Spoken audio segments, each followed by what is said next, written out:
Hello everyone, you're listening to Goodlays, your medical English instructor, and today my lesson is disease and prevention. Why disease and prevention? You know, we are in the context of a pandemic, namely COVID-19, and our country also is implementing, some prevention strategy. That's why it is very important to talk about this issue.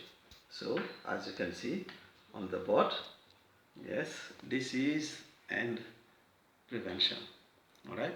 Certainly, you have heard about the adage which says prevention is better than cure. So, prevention is very important. Okay, as far as diseases are concerned. But before that, I'm going to explain some, expressions such as communicable disease. What is a communicable disease? A communicable disease is a disease that can be transmitted from person to person or from animal to person. You have some example of, communicable diseases like flu, okay, like cold, like, malaria, and so forth are communicable diseases. All right. You have also what we call non-communicable diseases. Non-communicable diseases are diseases that cannot be transmitted. For example, diabetes, okay, cannot be transmitted, and cancer, and so these are non-communicable diseases. So we talk about chronic diseases at the same time. Chronic disease, what is a chronic disease? A chronic disease is a disease that persists for a long period of time. Okay, then we say it is a chronic disease. All right. We have also other types of diseases called disabling diseases, and my focus will be led on these, types of diseases, disabling diseases.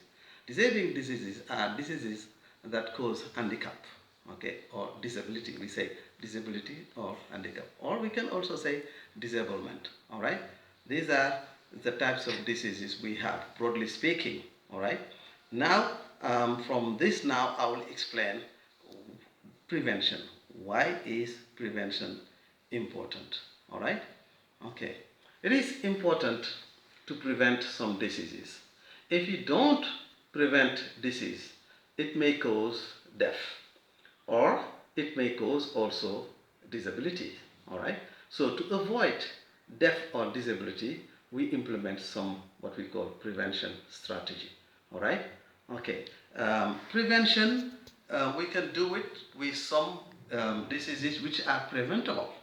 All right. It means that you have some preventive measures that prevent you from catching the disease. So we can say prevention, preventable, preventive. All right. Okay. So if you prevent, through vaccination, you can also prevent at the same time disability or disablement. All right. For example, if you take the case of poliomyelitis, poliomyelitis has caused a lot of disability in Senegal or in the third world. All right. Okay. That's why it is important to prevent these kind of diseases. Okay. We prevent them through a vaccination campaign or an immunization campaign. All right. So it is very important to talk about immunization or vaccination at the same time, right? Okay. We're going to talk about immunization and we're going to talk about vaccination, right? What is immunization? Immunization is vaccination, it's the same.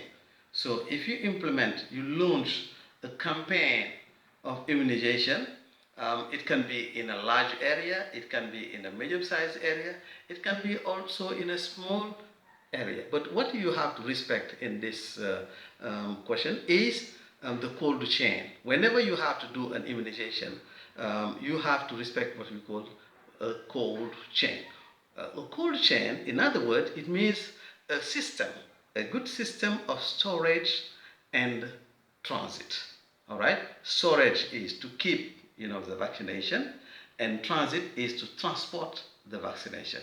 If you have this combination of a good storage and transit system, you can have successful vaccination campaign or immunization campaign. For this, you have logistic. You need some logistic. And the logistic is, for example, you need a refrigerated van. Yes, that can, bring, the vaccination from the place where it is, issued, produced to the patients where they live in their town or in their village or in their city.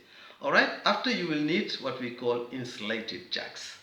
Insulated jugs allows you to respect the cold chain, all right, because you will need some door-to-door strategy sometime, and then these vaccinations are put in insulated jugs, and then if you implement what we call a door-to-door strategy, you can then easily get to your target and have your objectives. If not, if you don't respect the cold chain, what will happen? Yeah, if you don't respect the cold chain, the vaccine will spoil. All right? And why is the vaccine going to spoil? It is because the vaccine doesn't, is not conserved or is not kept under 8 degrees Celsius. When the vaccine is kept in a different, temperature, different from, 8 degrees Celsius, because it can be below 8 degrees Celsius. If it is above 8 degrees Celsius, it may spoil. That's why it is important here to respect what we call a cold chain. All right? Now, before we finish this lesson, I will give you some diseases. All right? Okay, and show you a matching because many people make some confusion of some common diseases. So I'm gonna give you some example of those common diseases. All right. So here you find the French equivalent of each disease. All right.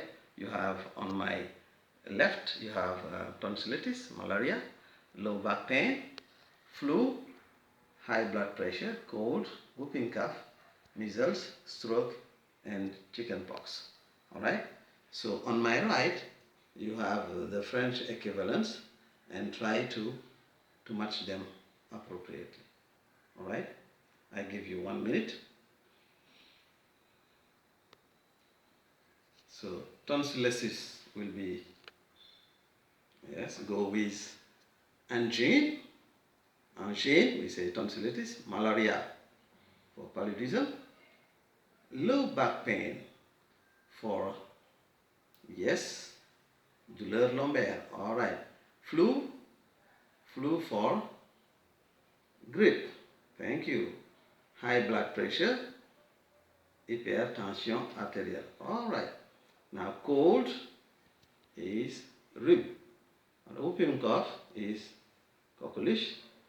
And measles is rougeole. Stroke is AVC. And last but not least, chickenpox is variole. All right. So this is what I would like to deal with you for today. Okay. For more videos, please join me on www.tekilmako.com or subscribe to my channel, okay, on YouTube. Bye bye.